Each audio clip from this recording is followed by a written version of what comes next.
My rich aunt left me 7 million. The parents who abandoned me at a bus station 18 years ago suddenly showed up at the will reading.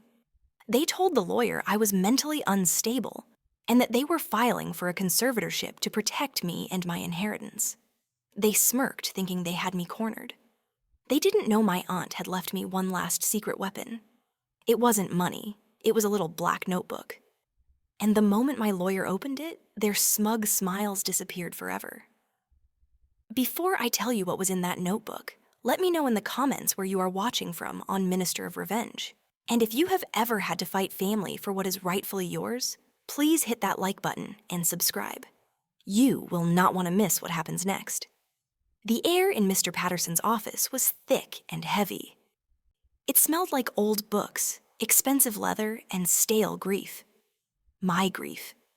I sat in a chair that felt too big for me, my black funeral dress itching against my skin. I was 26 years old, and the only person who ever loved me in this world was gone.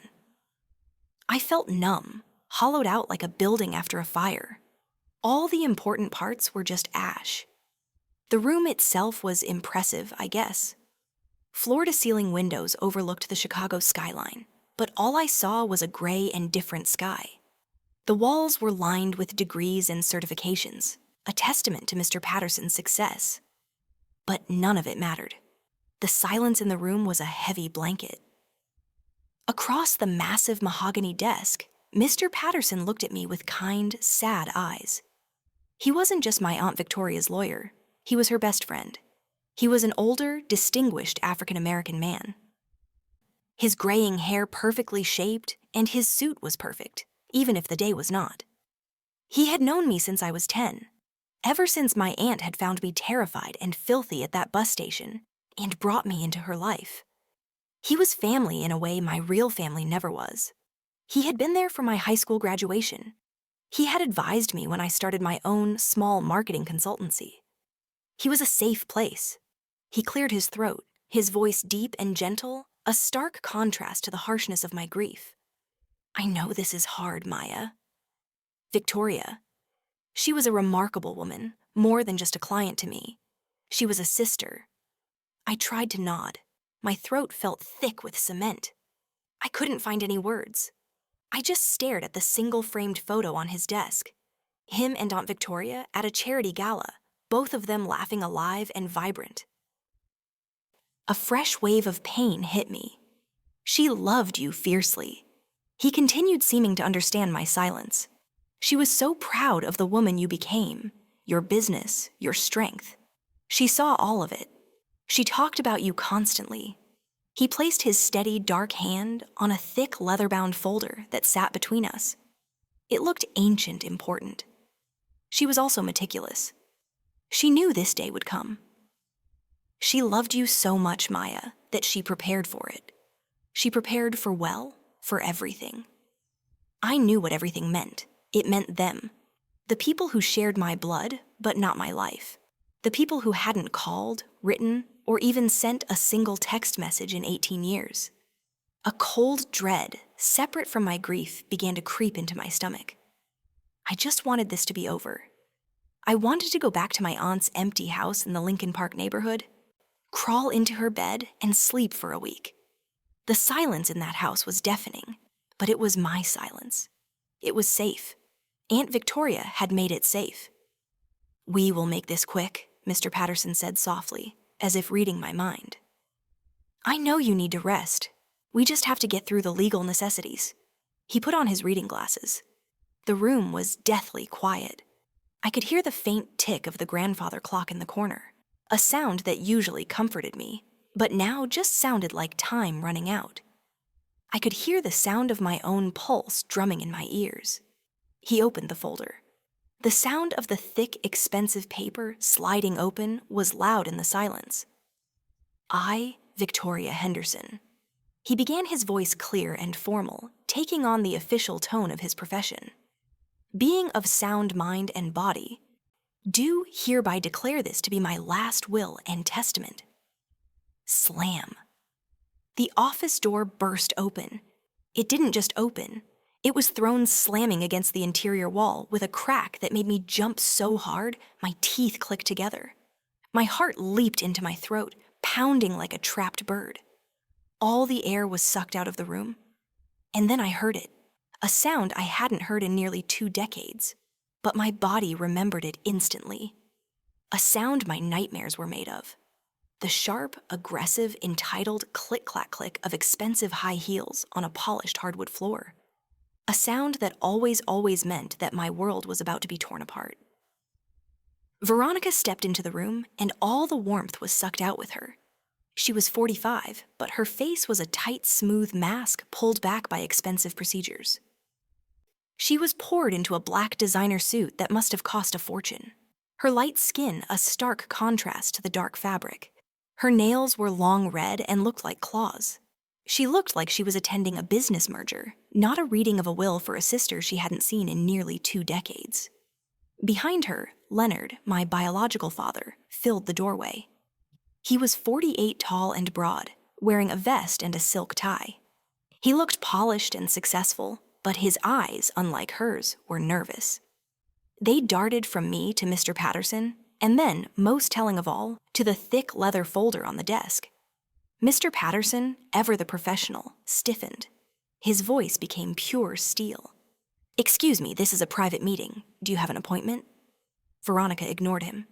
She didn't even glance his way. Her eyes locked onto me, and that perfectly smooth, cold face cracked into a wide, brilliant smile. It was all teeth. It was the fakest thing I had ever seen. "Maya, baby," she cooed, her voice high and syrupy. She lunged forward, her arms spread wide, her expensive perfume hitting me a second before she did. "Oh, look at you all grown up. It's us. Mommy and Daddy are here." A raw, primal scream tore itself from my throat. "Don't." I scrambled backward, pushing my heavy leather chair away from her. It screeched horribly against the polished wood floor, a sound that matched the alarm bells in my head. "Don't you touch me?" Everything stopped. The room was frozen. Veronica's arms were still outstretched, her smile frozen in that fake, loving expression. But her eyes, for one split second, I saw it. Pure, unadulterated rage. The mask had slipped. She was furious that I had defied her, that I had embarrassed her in front of the lawyer. Then, just as quickly, the mask was back. Her face crumpled into a mask of theatrical wounded sadness. She slowly lowered her arms. "Maya, honey," she said, her voice dripping with false hurt. "Don't be like that. We know you're grieving. We know this is a shock. We're just here to support you. We're your parents." My voice was shaking, but it was cold. I could feel the adrenaline, a cold fire spreading through my veins. "You haven't answered my question," I said, my voice low and dangerous. "What are you doing here?" Veronica looked offended, as if I had no right to ask. She opened her mouth, but Leonard stepped forward, placing a hand on her shoulder. He was trying to look like the calm, reasonable one. "We are here," he said, his voice. A deep, authoritative rumble to hear the will of my sister Victoria. "We are, after all, family." I laughed. The sound was ugly. A short, sharp bark of pain that had nowhere else to go. It startled even me. "Family?" I repeated the word, tasting like poison in my mouth. "You want to use that word now?" I stood up, my legs shaking but holding me. I looked straight into Veronica's eyes. "You haven't been family for 18 years. Not since the day you drove me to the downtown Greyhound bus station. Not since you put a crumpled $20 bill in my hand, told me to sit on the bench and wait for someone. I was 10 years old. You never came back." That was a complete misunderstanding. Veronica snapped her voice, losing its syrupy tone and becoming sharp defensive. "We were in a bad place. We looked for you. We tried to find you." "You looked for me," I said, my voice rising. "That is the biggest lie you have ever told. Aunt Victoria found me 4 days later, hiding in a bathroom stall. She adopted me legally. She sent you the court papers. She sent you our new address. She sent you our phone number. You never called. Not once. Not for a single birthday. Not for one Christmas. Not when I graduated high school. Not when I graduated college. But now my aunt is dead and you're here. So I'll ask you again. What are you doing here?" "That is quite enough," Mr. Patterson said, his voice a command. He looked at Veronica and Leonard. "You are not on the guest list. In fact, Miss Henderson specifically stipulated in her instructions that you were not to be present. I must ask you to leave." Leonard didn't even look at him. He just smiled a thin, cold smile. He stepped forward, moving past Veronica closer to the desk. And his eyes were not on me, the daughter he was so happy to see. They were glued to the thick, leather-bound folder on Mr. Patterson's desk. The will. "We're not going anywhere," Leonard said, his voice smooth as oil. "We're here for my sister's will, and we are here for our daughter." Mr. Patterson looked from Leonard's smug face to Veronica's impatient one. He looked at me, his eyes full of concern. I gave him a small, firm nod. I wanted this over. He sighed a heavy, frustrated sound and sat back down. He visibly disliked their presence, but he was a professional. He picked up the will. "Very well," he said, his voice clipped and cold. "Let us continue." He put his glasses back on and began to read, his voice a formal, steady drone. He skipped past the preliminary legal language, past the small, kind donations Aunt Victoria had left for her local church, for the animal shelter where she found her cat, and for a scholarship fund she'd set up at her old high school. Veronica was practically vibrating with impatience. She started tapping her long red fingernails on the leather armrest of her chair. Tap, tap, tap. The sound was sharp, rhythmic, a tiny hammer chipping away at the heavy silence in the room. It was the only sound besides Mr. Patterson's voice. Leonard just sat there, leaning forward, his body coiled like a snake, his eyes fixed on the document in Mr. Patterson's hand. He was listening to every single word. Mr. Patterson turned a page. The slight rustle of the thick paper made me jump. He paused as if bracing himself. "And now," he said, his voice softening slightly as he read my aunt's words for the remainder of my entire estate. "This includes, but is not limited to, my primary residence in the Lincoln Park neighborhood of Chicago, Illinois. All of its contents, my art collection, and all liquid assets, stocks, bonds, and cash held in all bank and investment accounts." Veronica stopped tapping. The air in the room became thin. I held my breath. "With a total estimated value," Mr. Patterson continued, "of $7 million. I saw Leonard's eyes widen. A hungry, satisfied smile flickered on his lips. A flash of victory before he schooled his features back into a mask of serious concern. Mr. Patterson took a deep final breath before reading the last part. "I leave all of it in its entirety without question and without condition. To my beloved niece, the woman I have always considered my daughter in my heart, Maya Collins." The room was silent. $7 million. It wasn't a number. It was a shield. It was a fortress. It was a lifetime of my aunt's hard work, her love, her belief in me, all condensed into a legal sentence. I couldn't breathe. My vision blurred as the tears I had been fighting all day finally burned my eyes and spilled over hot and fast down my cheeks. It wasn't joy. It was heavy. It was the crushing weight of her final act of love. The silence was shattered by a high-pitched shriek. Ha ha. Veronica threw her head back and laughed. It was a cold, sharp, ugly sound that echoed off the expensive wood-paneled walls. It was a sound of disbelief and ridicule. 7 million. She cackled, pointing a long, red-nailed finger directly at me. To her, she looked at Mr. Patterson as if he were insane. The old woman really had lost her mind. This girl, she said the word like it was an insult, can't even take care of herself. She's a child. She's a mess.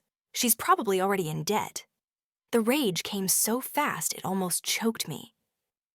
"I am 26 years old," I said, my voice low and shaking. "I run my own business, and you will not talk about me like I am not in this room." "A business?" Leonard sneered, his voice full of fake pity.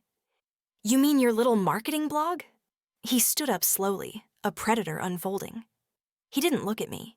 He looked directly at Mr. Patterson, and that smug, triumphant smile was back wider this time, full of confidence. He had been waiting for this exact moment. That he said, his voice, smooth and dangerous, is precisely why we are here. Leonard signaled to Veronica. It was a small, sharp gesture, a movement they had clearly rehearsed. Veronica, her face, a mask of fake concern, reached into her oversized, expensive Hermes bag. She pulled out a thick manila folder, the kind used for legal documents, and slapped it down on Mr. Patterson's polished desk. The sound was loud and final. "What is that?" I asked. My voice was small, but the dread was growing cold and heavy in my stomach. Leonard put his hand on my shoulder. His grip was heavy, possessive, not comforting. I flinched, but he didn't let go. "Maya, darling," he said, his voice dripping with fake pity. "You have always been sensitive ever since you were a little girl. Always a little unstable." I recoiled, ripping my shoulder out from under his hand as if his touch was acid. "Get your hand off me," I hissed. Veronica sighed, a long, theatrical sound of a mother at the end of her rope. "You see," she said, appealing to Mr. Patterson, so emotional, so agitated. "It's just like we told you. Your aunt's death has obviously been a terrible shock. A huge sum of money like this, it's too overwhelming for someone like you. You need guidance. You need your parents to protect you." Mr. Patterson's eyes were like chips of ice. He looked at Leonard's hand, then back at his face. "Protect her. Miss Collins is a 26-year-old woman. She is a legal adult of sound mind and full capacity, and she runs her own successful business." "Not quite," Leonard said. His smile was gone. His voice was flat, cold, and full of triumph. "We filed a petition with the Cook County Superior Court this morning." He tapped the folder on the desk. "A petition for an emergency conservatorship." The word hit me like a physical blow. Conservatorship. I couldn't breathe. My heart, which had been pounding, seemed to stop completely. This wasn't real. This was the kind of thing that happened in movies to pop stars. It couldn't be happening to me. "A conservatorship?" I finally choked out. Are you insane? I run a business. I pay my taxes. I own a car." Veronica stepped forward, her face a mask of pity. "We know, honey. We know you try, but we have proof. It's obvious your aunt was taking advantage of your fragile mental state. She was isolating you. We have the medical records." She looked at Mr. Patterson, her eyes gleaming with malice. "The accident from when she was 10, when she set her own room on fire." My blood ran cold. The old lie, the one they had used to get rid of me. "She has a history of self-harm." Veronica finished, her voice a whisper of fake sadness. "That is a lie." The scream ripped out of my chest, raw and full of 18 years of pain. I jumped to my feet, my chair toppling over behind me with a loud crash. I did not set that fire. It was Trevor. It was my brother. He and his friends were playing with matches. I was trying to put it out. You know that? That Leonard said, his voice calm and reasonable, which was the most terrifying part, is the story you have always clung to. How very sad. He looked past me at Mr. Patterson, who was now standing as well. "Mr. Patterson, as her legal petitioners, we are informing you that until a judge rules on our daughter's competency, this entire estate and all its assets are to be frozen. Effective immediately. You will not release $1. I stared at them, my entire body shaking. They had planned this. This wasn't a sudden greedy impulse. They had been planning this for weeks, maybe longer. They had doctors. They had lawyers. They were using a lie they had created 18 years ago to paint me as insane, to lock me out of my own life, and to steal everything Aunt Victoria had ever worked for. I was trapped. The room was spinning. The word conservatorship echoed in my ears. They had planned this. That lie about the fire, that 18-year-old lie was their key to stealing my future. I looked at Veronica. She had a smug, satisfied smirk on her face, her arms crossed as if the matter was settled. Leonard looked like a man who had just won the lottery, arrogant and proud. They thought they had me. They thought I was a broken, grieving girl they could easily roll over. But then I saw Mr. Patterson. He was not panicking. He was not angry. He looked patient. He looked like a man who had been waiting for this exact move. He calmly straightened his tie and looked directly at Leonard. "Actually, Mr. Leonard," he said, his voice cutting through the tense silence like a knife, "the reading is not quite finished." Veronica scoffed, waving her hand dismissively. "What more is there? It doesn't matter. The assets are frozen." "On the contrary," Mr. Patterson said. He slowly, deliberately turned the last page of the will. "There is one final provision." He looked down and read his voice clear and powerful, filling the room. "Final clause. In the event that any person related to me by blood or not formally challenges this last will and testament, or attempts to gain financial or legal control over my niece, Maya Collins, by any means," he paused. He lifted his eyes from the paper. He did not look at me. He looked directly at Veronica and Leonard. His gaze was heavy like a judge's gavel about to fall. "I have placed in the care of my attorney, Mr. Patterson, a sealed safe deposit box. This box, to be opened only by Maya upon such a challenge, contains all the necessary documentation, evidence, and final instructions required to protect her future and execute my true wishes." The air in the room went still. Veronica's smug smile faltered. "What? What is that supposed to mean?" Mr. Patterson closed the thick leather folder. The sound was a soft, final thud. He leaned forward, his hands clasped on the desk. "It means, Mrs. Veronica, Mr. Leonard, that by filing your petition for an emergency conservatorship this morning, you have by legal definition challenged this will. You have attempted to gain control of Maya's assets." He let the words hang in the air for a terrible second.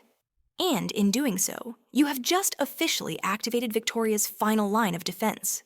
Congratulations." The blood drained from Veronica's perfectly made-up face. Leonard's confident expression collapsed. He looked like he had been punched. They stared, mouths slightly open, their faces pale and suddenly slick with sweat. They had walked right into a trap. And my Aunt Victoria, even from the grave, had just sprung it. I left Mr. Patterson's office, my heart pounding so hard I could feel it in my throat. The cold, heavy weight of the metal safe deposit box was in my bag. It felt like a ticking bomb. My mind was reeling. Conservatorship, mentally unstable, history of self-harm. They were using a lie, an 18-year-old lie, to try and erase me. All I wanted was to get to Aunt Victoria's house in Lincoln Park. It wasn't just a house. It was the only real home I had ever known. It was my sanctuary. It was the beautiful brick house where Aunt Victoria taught me how to bake her cornbread, where we would sit on the porch and laugh, where she held me when I had nightmares about the bus station. It was the only place in the world I felt safe.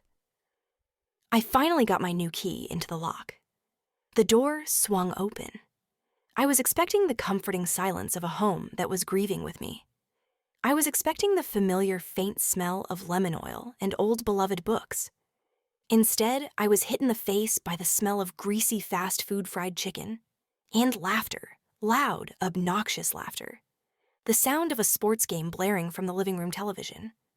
My blood ran cold. I hadn't invited anyone. I hadn't spoken to anyone. I stood frozen in the entryway. I walked slowly down the hall, my bag clutched to my chest.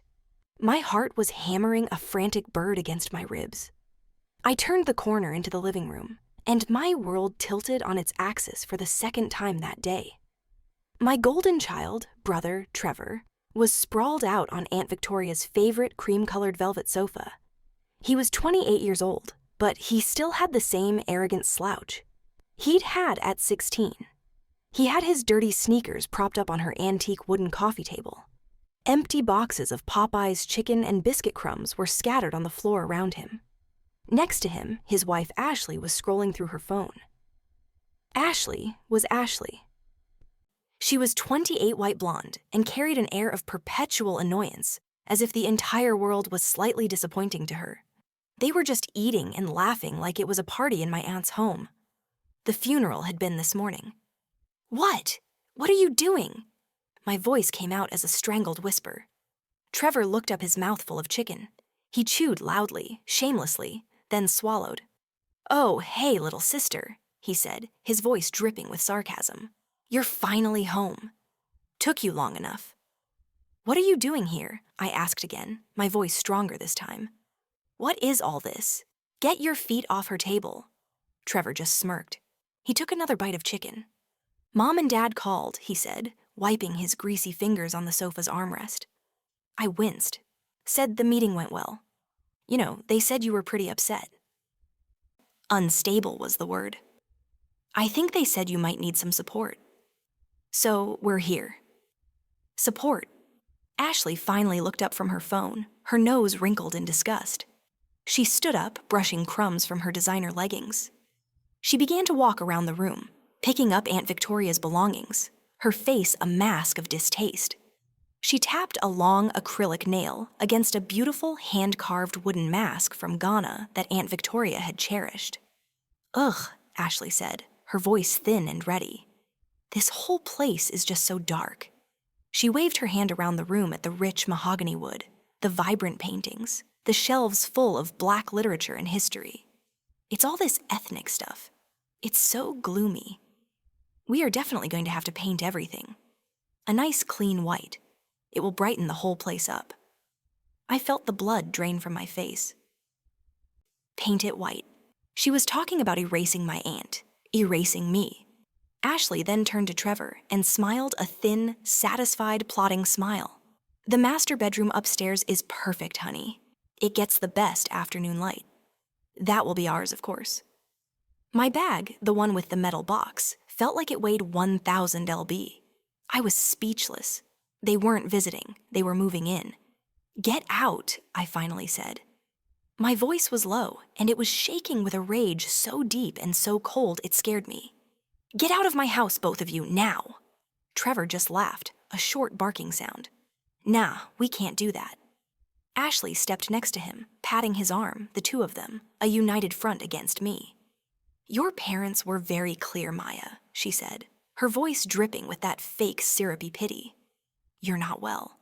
You can't be left alone. You might do something crazy." She looked me up and down, a smug little smile on her face.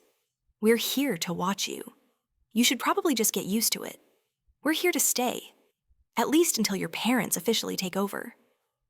The rage that hit me was so cold and so pure, it almost made me dizzy. My hands still clutching the bag with the metal box were shaking. Not from fear, from absolute fury. "Get out," I said again, my voice dangerously low. "Both of you, get your filthy feet off her furniture. Take your trash and get out of my house, or I am calling the police." Trevor actually laughed. He threw his head back, a loud barking sound that held no humor.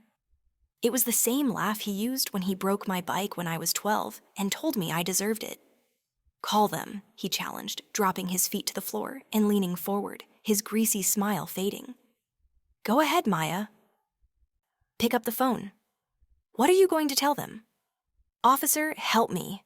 My big mean brother is in my house." He gestured to the chicken boxes. "What's the crime eating lunch?" "You are trespassing," I yelled, my voice finally cracking. "This is my house." "Aunt Victoria left it to me." "Did she?" Trevor sneered. "Or did she leave it to the unstable girl who isn't fit to manage her own affairs? That's what Mom and Dad are telling the court right now." My blood ran cold. You knew," I whispered. "You knew about the conservatorship. You're part of this." "You're not my brother," I screamed, the words ripping out of me, tasting like ash. "You were never my brother. You're just the bully who stole $150 of my babysitting money when I was 13 so you could buy those new Jordans. And when I told Mom, she slapped me. She slapped me for lying about her golden boy." Trevor's face darkened. He hated being reminded of that. He stood up, using his height to try and intimidate me. He was at least a foot taller than me. "You still haven't forgotten that," he spat. "My God, you're pathetic. So petty. It was $150 18 years ago. Get over it. Get out of my house." "No," he yelled back, his voice booming in the quiet room. "You don't get it, do you? You're not in charge anymore. Mom and Dad are, and they asked me to be here.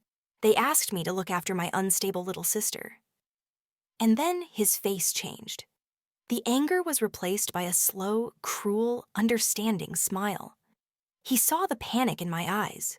He saw the trap. "That's the point, Maya," he said, his voice dropping to a conspiratorial whisper. "Don't you see the setup? You're trapped." I just stared at him, my mind racing. "Think about it," he said, tapping his temple. "You call the cops. We tell them we're just here to support our grieving, unstable sister. Who do you think they're going to believe? Us, the normal family, or you, the girl who our parents are literally telling a judge is mentally unfit? You start screaming about trespassing and stolen money from 18 years ago. You'll sound crazy. You'll sound unstable." He leaned in closer. "You make a scene. You try to force us out. All you're doing is proving our parents right. You are handing them the proof they need to take everything. So go ahead, Maya. Call the cops. Please make a scene. Prove us right." The air was sucked out of my lungs. He was right. It was a trap. A perfect, inescapable trap. If I did nothing, they stayed. If I fought back, I proved their case. I was being legally and emotionally checkmated in my own home. I looked at Ashley. She was watching the whole thing with a smug, satisfied smirk on her face, like she was watching her favorite reality TV show. I couldn't breathe. I couldn't think. I felt the walls closing in. The house, my sanctuary, was now my prison. Trevor's smile widened. "You got it now, don't you? You're trapped, little sister. You have nowhere to go." I looked at his smug face, at her cruel smile, at the greasy fingerprints on my aunt's sofa. I turned around. I didn't run. I walked. I held on to the last shred of my dignity, clutching the bag with the metal box so tightly my knuckles were white. I walked back down the hall, up the stairs, each step feeling like I was wading through wet cement. I reached my old bedroom, the guest room that had become my refuge. I went inside. I slammed the door shut. I turned the lock. A flimsy brass knob that I knew wouldn't stop them if they really wanted to get in. I slid down the back of the door until I was sitting on the floor. A silent scream in my throat. And from downstairs, I heard Ashley's high-pitched, mocking laughter. It was faint, but it was clear. "See?" she called out, her voice drifting up the stairs. "I told you, she's paranoid. She's locking herself in her room. She's definitely unstable." I slid to the floor, my back pressed hard against the cheap hollow wood of the bedroom door. My breath was coming in short, panicked gasps. Downstairs, I could still hear Ashley's high-pitched laugh and Trevor's booming voice. They were celebrating. They had successfully backed me into a corner in my own home, and they were enjoying it. I was shaking, a deep, cold tremor that started in my chest and spread out to my fingertips. I was trapped, utterly, completely trapped. They were right. If I called the police, I'd look exactly like the unstable, paranoid person they were painting me to be. My hand was still clutching the strap of my bag, the metal box. I pulled the bag onto my lap. My fingers fumbled with the clasp before I finally ripped it open. The metal box was cold to the touch. It was heavy, solid, real. In a world that had suddenly turned into a nightmare, this box was the only real thing I had. It was the last thing Aunt Victoria had touched. It was her final move in a chess game I didn't even know she was playing. With trembling hands, I found the small key Mr. Patterson had given me. I put it in the lock. It clicked. I lifted the heavy lid. There was no jewelry, no stacks of cash, just paper. Old, neat, meticulously organized stacks of paper. On the very top, there was a single envelope. My name was written on the front in my aunt's familiar, elegant handwriting. I pulled it out. The paper felt thick, expensive. I opened the flap and unfolded the letter.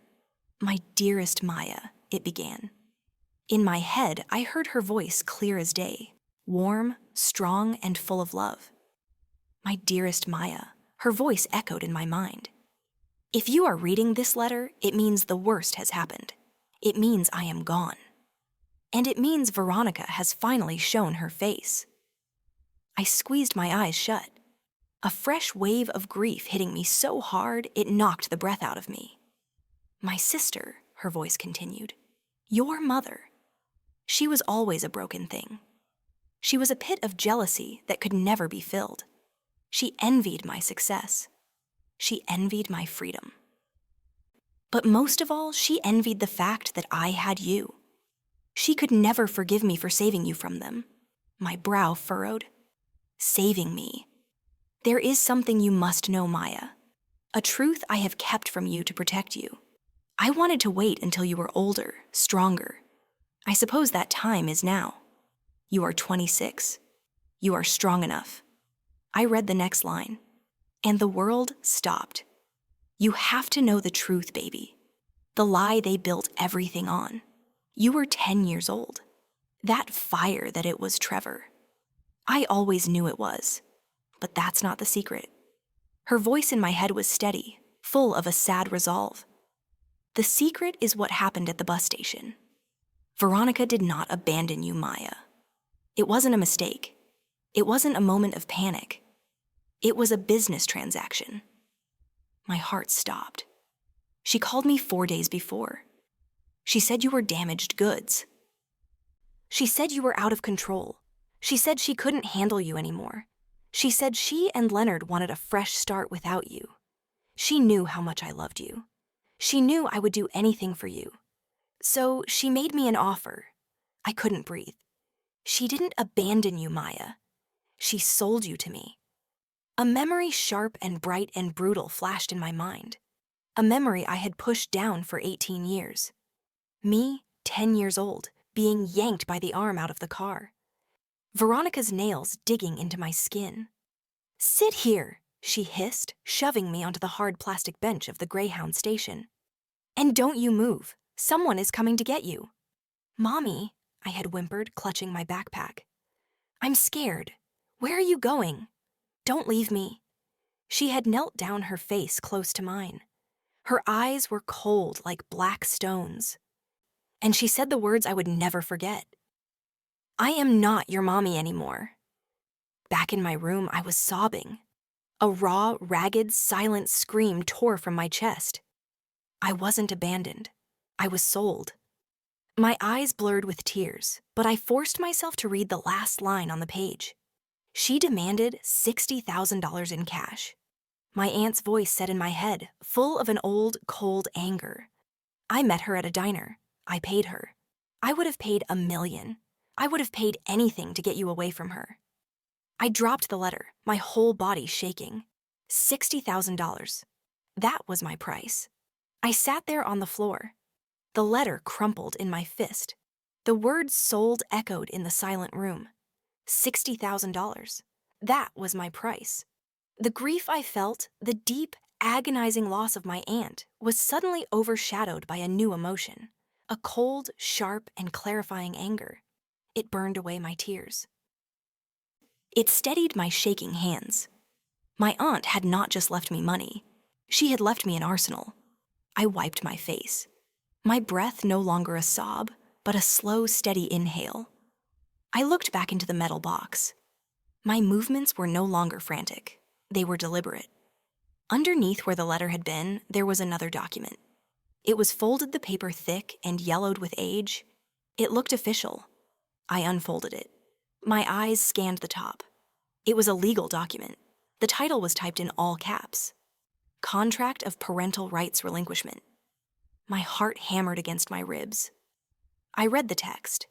It was dry legal language, but it said in no uncertain terms that for the sum of $60,000, Veronica and Leonard fully and irrevocably terminated all parental rights to me. And then I saw the bottom of the page, the signatures. Veronica's a flamboyant, narcissistic swirl. Leonard's a heavy, dark slash. and beside them a notary stamp embossed and official. And the date. The date was exactly 18 years ago, the day I was left at the bus station. This was it. This was weapon number 1. This was the proof. I thought I finally understood, but I was wrong. I picked up the letter again, and I saw there was writing on the back. But $60,000 was never going to be enough for them, Maya. My aunt's voice echoed in my head, the warmth gone, replaced by a cold, weary anger. It was only the beginning. My blood ran cold. A few years later, Trevor wanted to go to a private out-of-state college, an expensive one. Veronica called me. She said the contract was just a piece of paper. She said if I didn't pay his tuition, she would go to court. She would claim I had coerced her into signing it. She threatened to drag you into a custody battle to tell a judge I was an unfit guardian. It was a lie, of course. But you were happy. You were thriving. I couldn't risk it. I couldn't let them put you through that. The letter continued. It was blackmail, pure and simple. So I paid. I paid to keep them quiet. I paid to keep you safe. And once they knew I would pay, they never stopped coming back. My anger turned into a cold, hard stone in my stomach. I looked back in the box. Underneath where the contract had been, there was a small, black, unassuming ledger book. It looked like something you would use to balance a checkbook. I opened it. My eyes went wide. It was my aunt's perfect, meticulous handwriting. The entire book was filled. Every single page was an entry. There were columns: date, amount, reason. My hands were steady as I read the first entry. June 15th, 2013. Amount $18,000. Reason Trevor's college tuition. I turned the page. September 8th, 2015. Amount $6,000. Reason Leonard's gambling debts. I turned the page again. February 3rd, 2017. Amount $12,000. Reason Christmas bonus. Veronica's hush money. Page after page. August 10th, 2019. Amount $25,000. Reason Veronica's credit card debt. It went on for years. Every time they needed money, they came back. And my aunt had recorded every single transaction, every single piece of blackmail. I flipped to the very last page. She had kept a running total at the bottom. $623,000. They hadn't just sold me once. They had been selling me piece by piece for my entire life. $623,000. My aunt had been paying them my entire life to keep me safe. My grief for her was now mixed with a white-hot, purifying rage. They hadn't just sold me. They had been parasites bleeding my aunt dry for nearly 2 decades. I thought that was it. I thought the black ledger was the final weapon. I reached into the box, expecting to feel the cold metal bottom. Instead, my fingers brushed against something small and hard, wrapped in a piece of velvet cloth. I pulled it out. It was a USB flash drive, a modern piece of technology hidden among 18-year-old papers. I was confused. I picked up the letter again, my hands no longer shaking. There was a final postscript at the very bottom. P.S. My aunt's voice read in my head, and this time it sounded different. It wasn't sad or angry. It was the voice of a chess master about to declare checkmate. Veronica thinks I am weak. She thinks this illness has made me senile and soft. She called me Maya. She called me 4 weeks ago on a video chat to tell me her plans. She told me how she was going to prove I was incompetent, how she was going to have me declared unfit, and how she was going to take everything from me, including you. My blood went cold. She thought I was a dying old woman. She didn't know I was recording the entire call. Use this wisely, my daughter. She gave you the rope. Let her use it. I love you, Victoria. I stared at the small piece of plastic and metal in my hand. A recording. A recording of Veronica detailing her entire plan. Bang, bang, bang. A violent rattling pound on the bedroom door made me jump, pulling me from the past and slamming me back into the present. Maya. It was Ashley's shrill, mocking voice muffled through the wood. Are you going to hide in there all day? You should come out. Your parents are on their way over. They just called Trevor. Another bang harder this time. They have good news from the court. Maya, Trevor said they got a temporary order. It's all happening. You're going to be taken care of. Her high-pitched laugh followed, floating under the door. Good news. They were coming. They had a court order. They thought they had won. I looked at the black ledger in my lap. I looked at the 18-year-old contract, and I looked at the USB drive in my hand. I grabbed my laptop from my bag, my movements fast and deliberate. I sat on the edge of the bed and booted it up. I jammed the USB into the port. A single video file appeared on the screen. I stared at it. I could hear Trevor and Ashley downstairs, their voices loud and celebratory, already planning how to spend my aunt's money. Good news, I whispered to the closed door, my fingers hovering over the trackpad. Let's see who really has the good news. I took a deep breath. The cold, clarifying rage had burned away the panic. I could feel the weight of the black ledger in my pocket. The sharp edges of the folded contract felt like a shield against my chest. The USB drive was a small, hard secret in my hand. I unlocked the bedroom door. The click of the lock was loud in the small room. Downstairs, the laughter and loud voices continued. They were in the kitchen, my aunt's kitchen, the heart of the home. I could hear Trevor's booming laugh, Ashley's high-pitched giggle, and the deeper, confident tones of my parents. They sounded like they were celebrating. I walked down the stairs, each step firm, deliberate. My home no longer felt like a prison. It felt like a battlefield. And I was finally armed. I turned the corner into the kitchen. The scene was a violation. All four of them were there. Trevor was leaning against the counter drinking a beer. Ashley was sitting on the kitchen island, scrolling through her phone, her dirty shoes resting on the wooden stool where my aunt used to sit. Leonard was looking over some mail, my aunt's private mail, with a frown on his face. And Veronica. Veronica had the refrigerator door wide open. Her face was twisted in a grimace of pure disgust. Ugh, look at this, she said, her voice dripping with disdain. She held up a bunch of kale. Kale, quinoa, wheatgrass juice. It's no wonder she was sick all the time. Victoria was always so strange, bizarre. She was healthy, I said. My voice was quiet, but it cut through their chatter like a razor. All four of them froze. They turned to look at me, surprised. I was no longer the crying, hysterical girl who had run upstairs. I was just standing there. Leonard was the first to recover. A slow, predatory smile spread across his face. He dropped the mail on the counter. Ah, Maya, there you are, darling. He boomed, walking toward me. We were just celebrating. We have wonderful, wonderful news. He tried to put his arm around my shoulder, but I took a hard step back. He frowned for a second, then his smile returned even wider. We just came from our lawyer's office, he announced, clasping his hands in front of him like a proud father. The judge reviewed our emergency petition. He agrees that you are in a vulnerable state. He's fast-tracking the hearing. Will be in court next week. And Veronica chimed in, slamming the refrigerator door shut, her eyes gleaming with triumph. He granted us temporary emergency supervision. I just stared at them. I let the silence hang. What does that mean? Veronica laughed a short, condescending sound.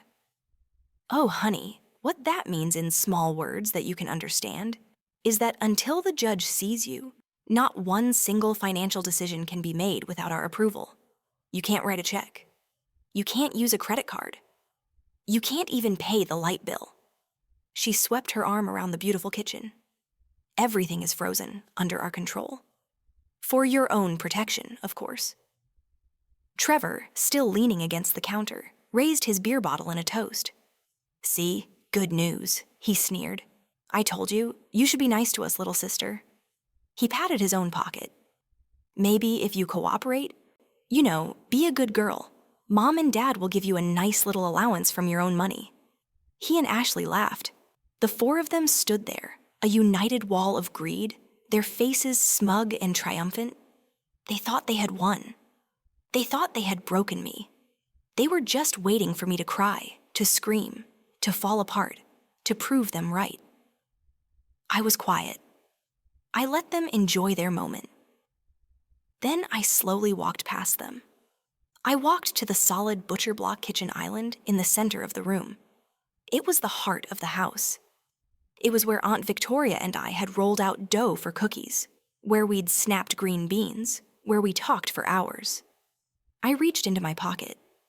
I pulled out the small, black, unassuming ledger book. I placed it on the wooden surface. The sound of the book hitting the wood was not loud. It was a soft, solid, heavy thud. But in that room, it sounded like a gunshot. All four of them stopped laughing. Instantly, their smiles froze. All their eyes snapped down to that little black book. They had no idea what it was, but they knew in that single second that the game had just changed. The four of them stared at the small black book on the island. The silence in the kitchen was suddenly deafening. The smirks were gone, replaced by a confused, weary tension. Trevor, for the first time, looked uncertain. He put his beer bottle down. "What is that?" Veronica finally asked, her voice sharp and suspicious. "More of your aunt's weird journals." Trevor let out a nervous laugh, trying to recover his bravado. "What did she leave you? Her diary. That's pathetic." "Maya, look, just accept the allowance. Be a good girl." I looked up from the book. I didn't look at Veronica or Leonard. I looked directly at my brother Trevor. "An allowance?" I repeated, my voice quiet, but it carried across the room. "You mean like the allowance Aunt Victoria has been giving you and Mom and Dad for the last 18 years? Veronica's face tightened. "What? What are you talking about? Don't be ridiculous." "I'm not," I said. I placed my hand flat on the cover of the black book. Aunt Victoria was meticulous. I used Mr. Patterson's word. It felt good. She kept records of everything. I opened the ledger. The old paper crackled slightly. I turned to the first page. "Let's see," I said, my voice conversational, as if I were reading a grocery list. "Here's the first big one, June 15th, 2013, amount $18,000. I looked up at Trevor. Reason Trevor's private college tuition. Trevor froze. His face went pale. Ashley, who had been watching from the island stool, let out a little laugh. "What? 18,000. Trevor, you told me your parents paid for your college." "Shut up, Ashley," Trevor muttered, his eyes glued to the book. "Oh, but they did pay," I said, turning the page. "Or at least they took the money for it. But let's keep going. This is a family affair after all." I looked at Leonard. "Dad, you're in here too. September 8th, 2015. Amount $6,000. Reason?" I paused for effect. "Reason? To cover Leonard's gambling debts." Ashley gasped. This time it wasn't a laugh. She slid off the stool, her face a mask of confusion and anger. "Gambling debts? Trevor, what is she talking about? Your father doesn't gamble." I said, "Shut up, Ashley," Trevor yelled, his voice cracking. "She's lying. It's all lies." "Is it?" I asked calmly. The bank transfer records are all in my lawyer's office, but this is a very detailed summary. I turned another page looking at Veronica. Her face was ashen. "Ah, here you are, Mom. August 10th, 2019. Amount $25,000. Wow. Reason to pay off Veronica's store credit card debt." 25,000. Ashley whispered, her eyes wide. She looked at Veronica's designer suit at her expensive bag. She was finally connecting the dots. "Trevor, you told me your mother was good with money. You told me that was an inheritance." "It's not just that," I said, flipping through page after page, letting them see the endless columns of numbers. "It's all here. February 3rd, 2017, $12,000. Reason Christmas bonus Veronica's hush money. April 12th, 2020, $8,000. Reason Trevor's car repairs." Ashley's voice was shaking. "Trevor, we paid for those car repairs. I paid for them. I used my bonus." "Where did that $8,000 go?" Trevor just stared at her, his mouth opening and closing, no sound coming out. I closed the book with a soft final thud. "It totals," I said, my voice echoing in the dead silence of the kitchen. $623,000. An allowance. My aunt has been paying you my whole life. Blackmail. Really? To keep you away from me? To keep you quiet? Ashley turned on Trevor, her face white with rage. You lied to me. All this time you've been taking money from this poor old woman. You told me she was the crazy one. You told me your family was successful. Shut up, Ashley. Trevor roared, his panic finally exploding into rage. Leonard had been silent, his face a mask of disbelief and horror. But now he moved. He lunged across the kitchen island. His hand outstretched, his eyes wild. Give me that book, he yelled. His voice a desperate growl. You little brat. You made that up. You're lying. He clawed for the book, his fingers just inches from it. I snatched the book back, pulling it to my chest just as his fingers grazed the cover. Don't you touch me, I yelled, my voice sharp and strong. He looked startled by my sudden fierceness. I took a step back, my eyes locking onto his. It doesn't even matter. It's all backed up. It's all digitized. My lawyer has the originals of every bank transfer. This, I said, holding up the small black book. This is just a copy. My copy. Leonard's face was a mask of fury and disbelief. Ashley was staring at Trevor, her eyes wide with betrayal. Gambling debts. You lied to me. You've been lying to our whole family. Shut up, Ashley, Trevor yelled, his voice cracking with panic. He looked at Veronica and Leonard, desperate. Mom, Dad, do something. She's crazy. She's making this all up. Veronica, who had been frozen in place, her face pale, finally snapped.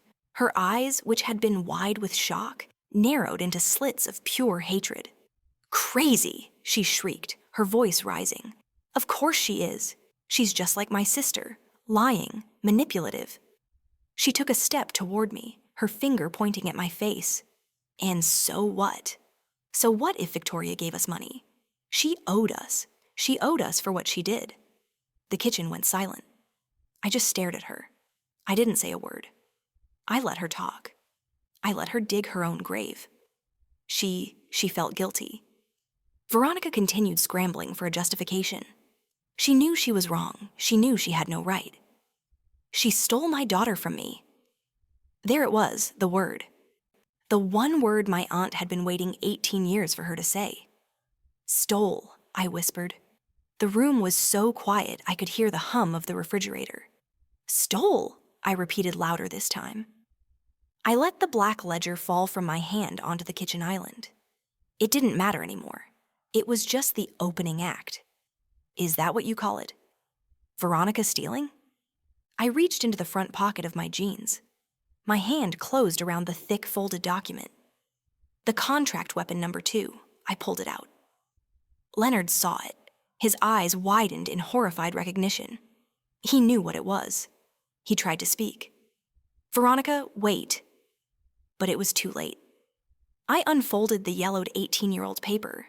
I held it up for all of them to see the notary stamp and the bold typed title facing them. Or do you call it, I said, my voice cold and clear. A contract of parental rights relinquishment. Veronica stopped breathing, her eyes locked on the paper. She couldn't speak. $60,000, I said, my voice echoing in the dead silence. That was the price. My price. $60,000 in cash in exchange for you terminating all legal rights to me forever.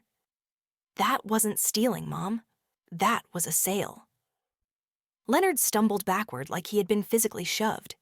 He leaned against the counter, his face a sickly gray. He remembered signing it. Veronica just stared, her mouth opening and closing. But no sound came out. She was trapped. Ashley's jaw was on the floor.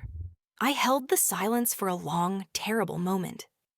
I watched her mind race, watched her try to find a new lie, a new escape. Finally, she found her voice. It was not a yell. It was a low, desperate, venomous hiss. You think you're smart, don't you? She spat at me. You think that piece of paper means anything? It's worthless. It's just a piece of paper. She took a step closer, her confidence returning a desperate false bravado. We are your parents. That is biology. That is a fact. And the court will always believe us over you. They won't see a contract. They will see an unstable, paranoid, grieving girl lashing out, telling wild, crazy stories to smear the very parents who are just trying to help her. You have no idea what you're doing. That's a very interesting legal theory, I said. My voice was calm. It was so calm it even scared me a little. That a judge will just ignore a notarized contract, Veronica sneered. He will when we show him the medical reports. The proof that you are, and always have been, unstable. I nodded slowly. Ah, yes. The proof? You mean the forged medical report you filed with your petition this morning? The one about the fire when I was 10? The one that claims I have a history of self-harm? Leonard, who had been silent and gray-faced, finally spoke. He saw his opening. He saw his lie, and he clung to it like a life raft. It is not forged, he boomed his voice, finding its authority again. It is the truth. You are a disturbed child. You set that fire. That is the truth you're sticking with, I asked. That I'm disturbed, that I'm unstable, that I'm crazy. You are, Veronica shrieked, her voice cracking. And the judge will see it, will he? I said. I turned, picked up my laptop from the floor by the stairs where I'd left it, and placed it on the kitchen island, right next to the black ledger. Then you should probably see this. I opened the laptop. The screen flickered to life. The single video file was still waiting.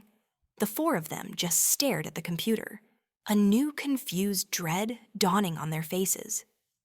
What is that? Ashley whispered, her voice shaking. More of your crazy proof. Something like that, I said. I hit the play button. The screen lit up. It was a video call. My heart clenched. It was Aunt Victoria. She was in her hospital bed looking frail, her skin pale, but her eyes. Her eyes were sharp, intelligent, and angry. And on the other side of the screen was Veronica. She was in her car, clearly not knowing she was being recorded. Her face, a mask of smug, greedy impatience. You're taking too long to die, Victoria. Veronica's voice, tiny and sharp, filled the kitchen. You're dragging this out. What do you want, Veronica? Aunt Victoria's voice was weak but firm. I want what I'm owed, Veronica snapped. You stole my life. You stole my daughter. And now you're going to just give everything to her. That ungrateful little brat. It is her inheritance, Aunt Victoria said. It was never yours. Veronica laughed a cold, ugly sound. Oh, it will be. Don't you worry. I have a plan. Leonard and I have had a plan for months. The second you are gone, we are filing for a conservatorship. In the kitchen, Leonard let out a strangled, gasping sound. Trevor looked like he was going to be sick. You can't, Aunt Victoria said. She's an adult. She's an adult who set her own room on fire. Veronica cackled. That's the story. That's the medical history. It's so easy. A tragic fire, a disturbed child. By the time I'm done, the judge will think she's a paranoid schizophrenic. I'll tell the court she's crazy. I'll tell them she's unstable. I'll tell them she can't be trusted with 7 million. Veronica leaned in closer to her camera, her eyes gleaming with pure, unfiltered malice. And you know what, Victoria? The court will believe me.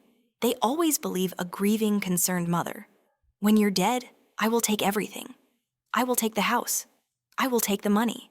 And I will finally get what is mine. The video ended. The screen went black. The silence in the kitchen was absolute. It was a dead, suffocating silence, broken only by the sound of Ashley letting out a small, horrified whimper. Trevor was staring at his mother, his face a mask of dawning horror. He wasn't just a bully. He was the son of a monster. Leonard was clutching the counter, his knuckles white. He was breathing in short, shallow gasps. And Veronica. Veronica was staring at the blank laptop screen. Her face was white, chalk white.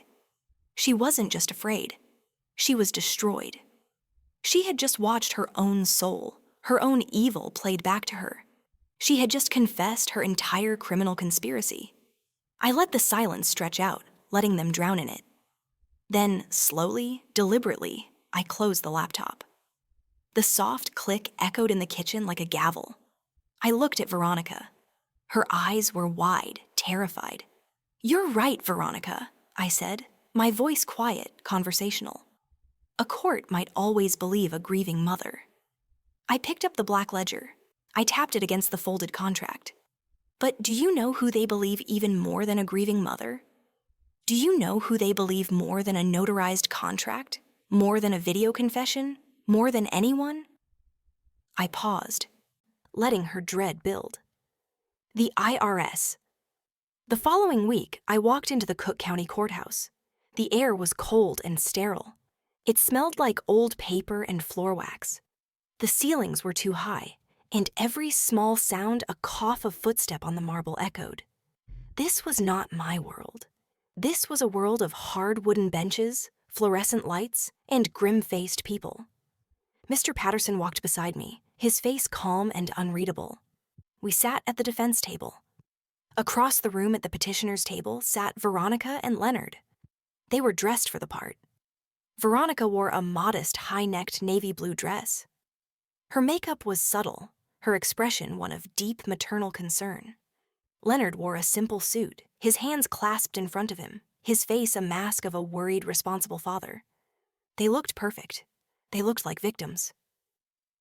Their lawyer was a slick man in an expensive suit, his hair perfectly coiffed. He was shuffling papers, looking completely, arrogantly confident. Trevor and Ashley were not there. They were, as Mr. Patterson had discovered already, looking for their own lawyers. The bailiff called out, and the judge entered. She was an older African-American woman, Judge Angela Hayes. Her face was stern, lined with wisdom, and her eyes looking out over her reading glasses missed nothing. She looked like she had heard every lie ever told. "We are here," Judge Hayes said, her voice booming, "on the matter of the emergency petition for conservatorship for Miss Maya Collins." She looked at Veronica's lawyer. "Counselor, you may begin." The slick lawyer stood up. He walked to the center of the room. He did not look at us. He looked at the judge. His face a perfect performance of pained sympathy. "Thank you, Your Honor," he began, his voice smooth and sad. "Your Honor, what we have here today is a tragedy, a profound family tragedy." He gestured to Veronica and Leonard, who both looked down as if overcome with emotion. My clients, Veronica and Leonard, are loving, heartbroken parents. For 18 years, they have been cruelly and systematically alienated from their only daughter, the young woman sitting right there. He pointed at me. They were alienated, he continued, his voice rising with false righteousness, by the petitioner's late Aunt Victoria Henderson, a woman who by all accounts was possessive, manipulative, and deeply hateful of my clients. And now, the lawyer said, walking closer to the judge's bench, Miss Victoria Henderson has passed. And she has left her entire multi-million-dollar estate to Miss Collins, a young woman who, as we have documented in our petition, has a long and tragic history of severe mental instability. The courtroom was silent. I could feel Veronica's eyes on me. "We have filed," the lawyer said, his voice dropping to a conspiratorial whisper. "The medical reports, the reports from her childhood, reports that detail a deeply traumatic incident of self-harm at age 10 when Miss Collins set her own bedroom on fire." I held my breath. The lie sounded so official, so clinical in this cold, formal room. "She is, by all definitions, a vulnerable person," the lawyer pressed on. "And now, grieving and overwhelmed, her paranoia has become extreme. She is lashing out. She is accusing her own parents, these two people who love her, of wild, fantastical, and deeply hurtful things. She believes they are trying to steal from her. She believes they are part of a conspiracy." He turned and looked at me, his eyes full of fake pity. "Your Honor, my clients are not greedy. They are terrified. They are here today to do the hardest, most painful thing any parent can ever do. They are here to save their child from herself. They are asking for this conservatorship, not to control her money, but to protect her, to get her the help she so desperately and obviously needs." The lawyer nodded his performance complete and sat down. The silence that followed was heavy. Veronica dabbed at a dry eye with a tissue. Leonard shook his head slowly, as if in deep sorrow. They were good. They were very, very good. Judge Hayes looked at their lawyer for a long, hard moment. Then she looked at Veronica and Leonard. Finally, her gaze moved. It swept across the room and landed directly on me. Her eyes were sharp, analytical, and impossible to read. "Miss Collins," the judge said, her deep voice cutting through the silence. "These are very serious allegations. Your parents have submitted medical documentation that appears to support their claims of your instability. What exactly do you have to say in response to this petition?" I stood up slowly. My legs felt steady. The cold, clarifying anger from the kitchen was still there, but now it was forged into something hard and sharp like steel. I looked at Veronica's lawyer. I looked at Veronica and Leonard. And then I looked directly at Judge Hayes. "Your Honor," I said, my voice clear and strong, echoing slightly in the quiet room. "I am not unstable. I am not paranoid." I paused, letting the words sink in. "I am just very, very well informed." Judge Hayes raised an eyebrow. "What does that mean, Miss Collins?" "It means I said that my aunt prepared me for this day." Mr. Patterson stood up beside me. "Your Honor, in response to the petitioner's claims, we would like to present Exhibit B." He placed the small black ledger book on the overhead projector. The courtroom's large screen flickered to life, showing the first page of my aunt's meticulous handwriting. "This," Mr. Patterson said, his voice booming with authority, "is a ledger kept by Miss Victoria Henderson for 18 years. It details every single payment made by her to the petitioners, Mr. and Mrs. Leonard." He clicked to the next slide, showing a summary page. The payments include $18,000 for their son's tuition, $6,000 for Mr. Leonard's gambling debts, $25,000 for Mrs. Veronica's credit card debt. The list, as you can see, is extensive. Veronica's lawyer jumped to his feet. "Objection, Your Honor. This is slander. These are just notes. They don't prove anything." "The total," Mr. Patterson continued, his voice drowning him out, "is $623,000. We are not calling this family support, Your Honor. We are calling this, as Miss Henderson herself noted, extortion." The courtroom erupted in gasps. Judge Hayes banged her gavel. "Order, Veronica." Her face purple with rage shot up from her chair. "That is a lie." She shrieked, her mask of maternal concern completely gone. "She's lying. Victoria gave us that money. It was a gift. She owed us. She owed us for taking my daughter. She had done it. She had just admitted an open court to taking the money." Judge Hayes stared at her, her face like stone. "Mrs. Veronica, sit down." Mr. Patterson waited for her to sit. "Thank you, Mrs. Veronica. You've confirmed the payments, but as for why Miss Henderson felt she owed you, we would like to present Exhibit C." He placed the folded yellow document on the projector. The title contract of parental rights relinquishment filled the screen. "This is a legally notarized contract, Your Honor," Mr. Patterson said, dated 18 years ago. In it, Mr. and Mrs. Leonard, in exchange for $60,000, legally terminate all parental rights to Maya Collins. The subsequent payments, as detailed in the ledger, were blackmail. Payments to prevent them from violating this contract and interfering in Miss Collins's life. Leonard shot to his feet, his face pale and sweaty. "It's a fake. That's a forgery. We never signed that. We would never abandon our daughter. We love our daughter." Mr. Patterson just smiled. It was a small, sad, tired smile. "I anticipated you might say that, Mr. Leonard, which is why we have Exhibit D." Mr. Patterson nodded at the bailiff. The main courtroom lights dimmed slightly, and the large video screens on either side of the judge flickered to life. "This, Your Honor," Mr. Patterson said, "is Exhibit D, a video call recorded 4 weeks ago." The screen was split. On one side, I saw my Aunt Victoria. My heart seized. She was in her hospital bed, propped up on pillows. She looked so frail, so tired, but her eyes, even on the grainy video, were sharp and defiant. On the other side of the screen was Veronica. She was in her car, the lighting bad, her face arrogant and impatient. She had no idea she was being recorded. "You're taking too long to die, Victoria." Veronica's voice, tiny and cruel, echoed through the silent courtroom. "You're just dragging this out." I heard a sharp, collective gasp from the gallery behind me. Veronica's lawyer, the slick, confident one, froze. His pen stopped moving. Aunt Victoria's voice was weak but firm. "What do you want, Veronica?" "I want what I am owed," Veronica snapped. "You stole my life, you stole my daughter, and now you're just going to give everything to her. That ungrateful, pathetic little brat. It is her inheritance." My aunt said, "It was never yours." Veronica laughed. It was the same cold, ugly laugh from the lawyer's office. "Oh, it will be. Don't you worry about that. Leonard and I have had a plan for months. The second you are gone, we are filing for a conservatorship."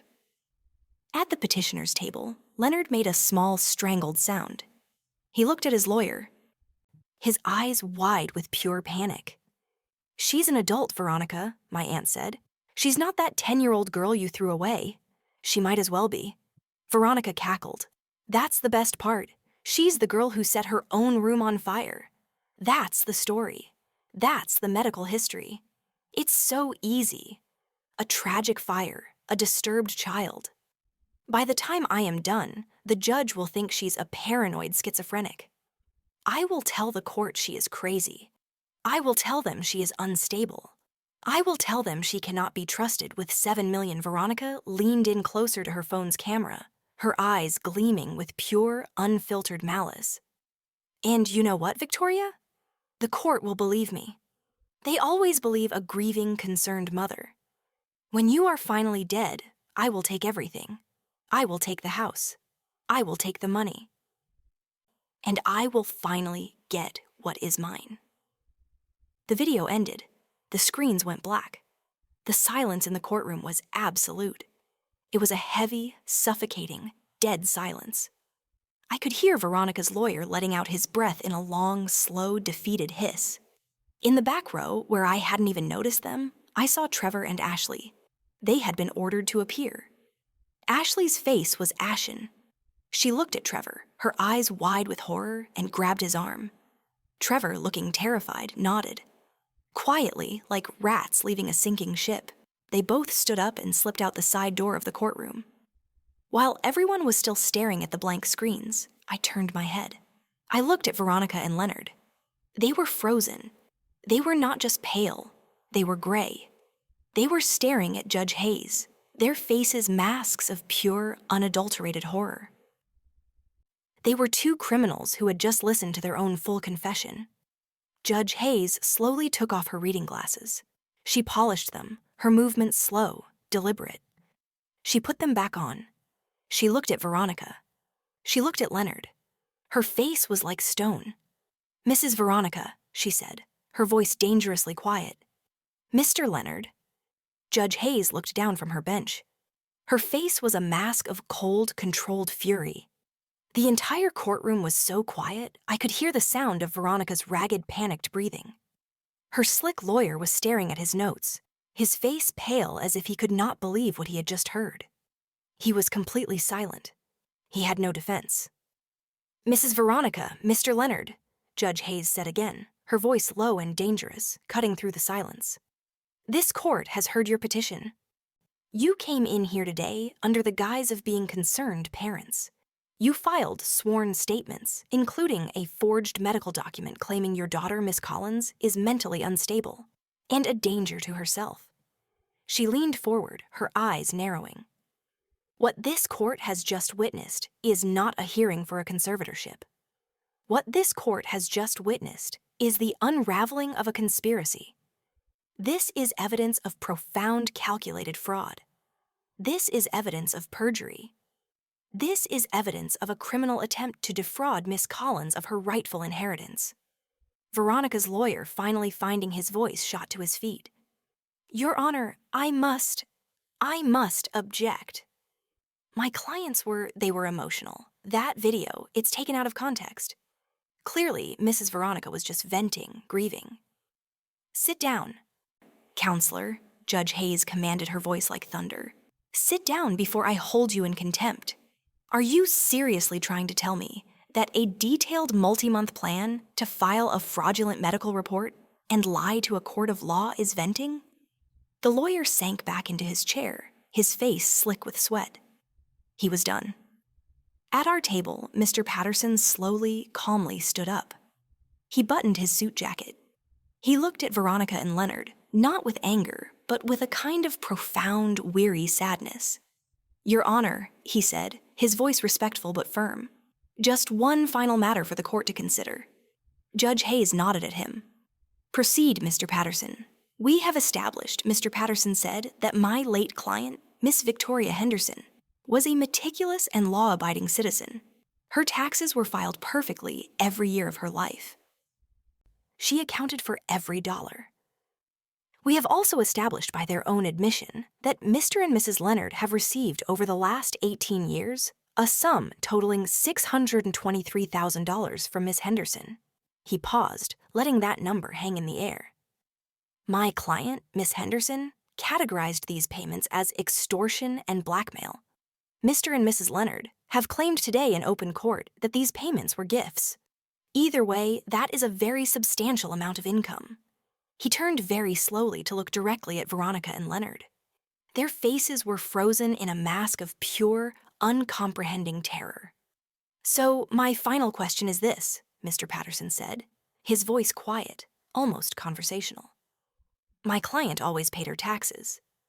I just wonder, did Mr. and Mrs. Leonard, did they declare this over $500,000 income to the Internal Revenue Service? Or is this court also looking at 18 years of felony tax evasion?" The gasp, it was not a scream. It was a strangled, dying gasp. It came from Leonard. His hands flew to his chest. He clutched his expensive silk tie, his eyes rolling back in his head. He made a horrible gagging sound, and then he just collapsed. He slid sideways out of his chair and hit the courtroom floor with a heavy, sickening thud. "Leonard." Veronica shrieked, her voice a raw animal sound. She was no longer a sophisticated, grieving mother. She was a cornered rat. She stared at her husband on the floor, then at the judge, her mouth wide open, a silent scream of pure abject terror. Her lawyer didn't even move. He just stared at the floor, his career flashing before his eyes.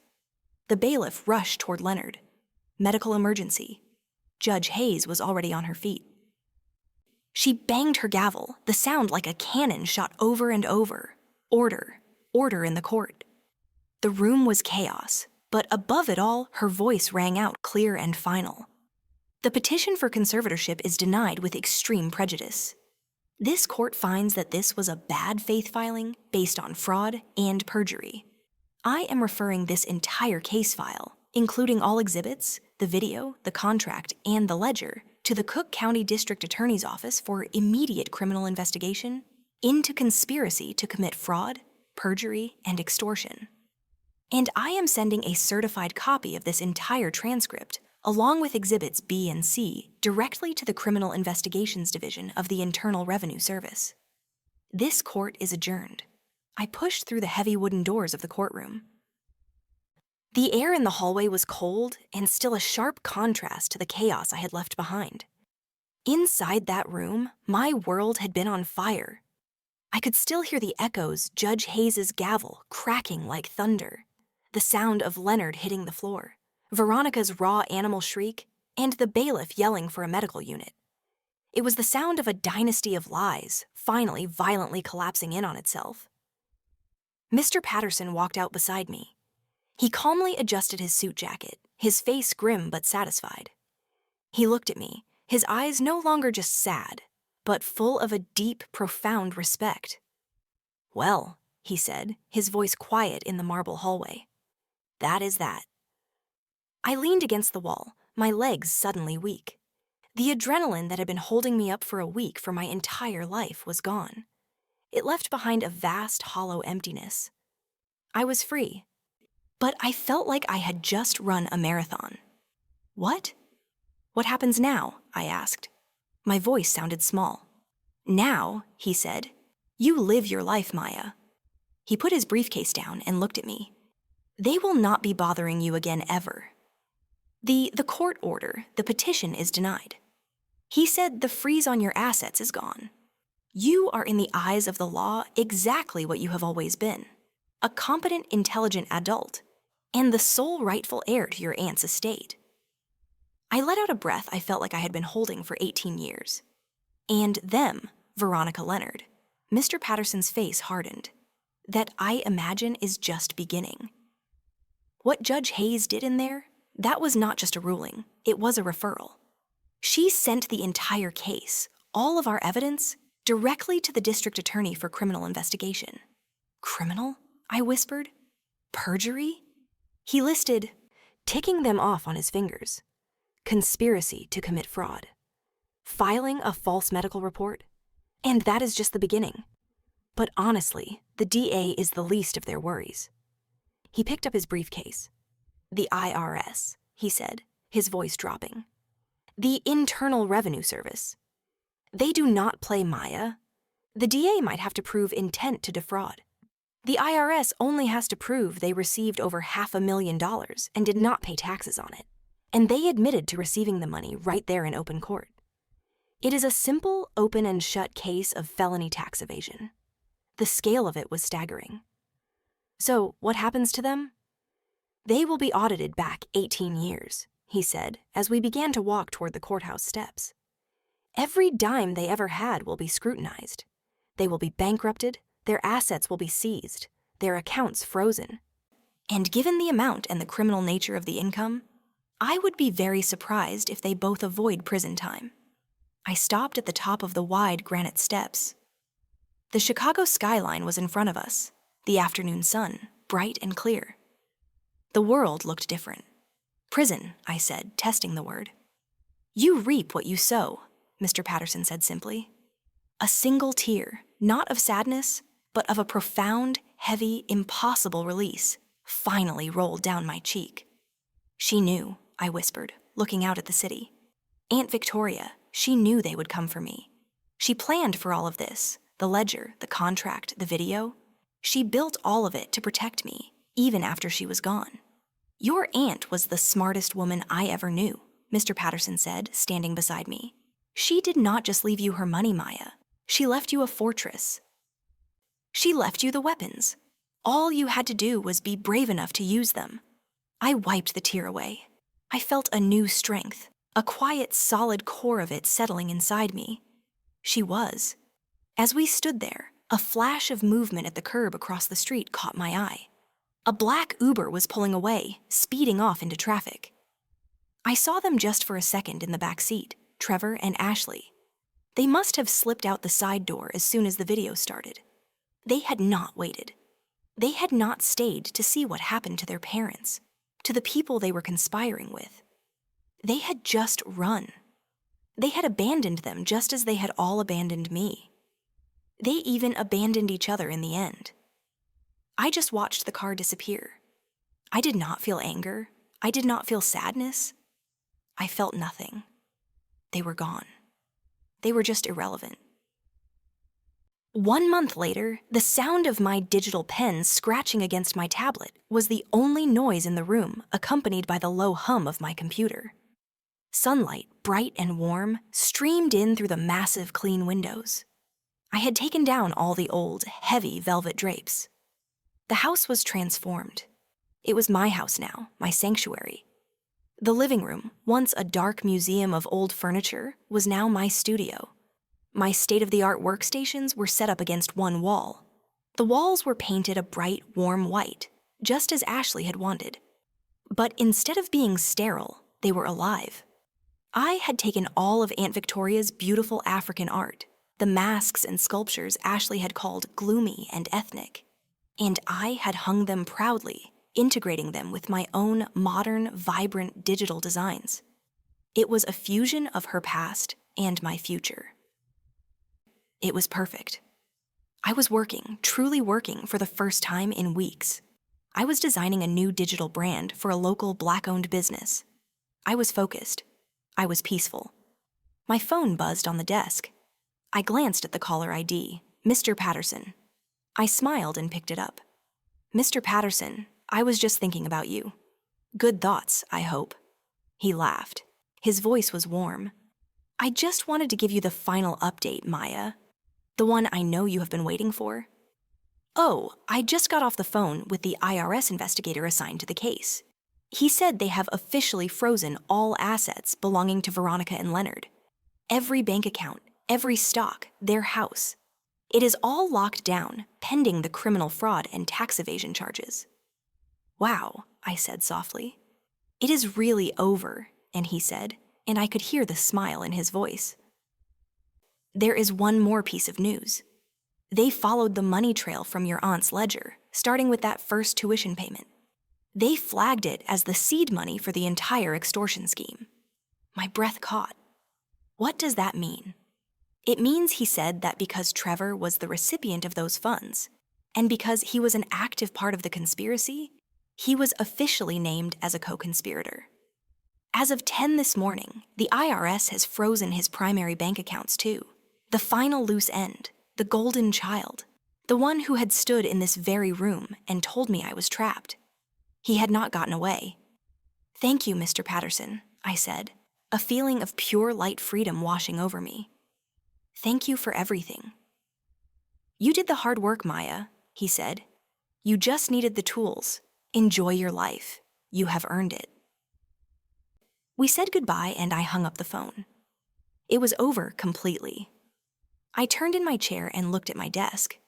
Next to my monitor, I had placed the small framed photo of Aunt Victoria that used to sit on Mr. Patterson's desk. He had given it to me. She was smiling, her eyes bright and full of life and laughter. I reached out and lightly touched the glass. "I am free, Auntie," I whispered to the photo. "They are gone. You were right. You prepared me for everything. You gave me the weapons to save myself." I turned back to my work. A new design, a new idea, a new life. And for the first time, I smiled. A real, genuine smile, and I got back to work. The greatest defense against those who try to define you with lies is to arm yourself with undeniable truth. This story teaches that while greed and deception can build a powerful illusion, it all shatters when confronted with cold, hard evidence. True strength isn't just surviving. It's having the courage to use the weapons, a contract, a ledger, a recording, that those who truly loved you left behind. Real love doesn't just nurture, it protects and empowers you to win your own battles, even when that love is no longer physically present. Have you ever discovered a secret weapon from your past that gave you the strength to save your future? Have you ever had someone believe in you so much they protected you even when they were gone? I would love to hear your story in the comments below on Minister of Revenge.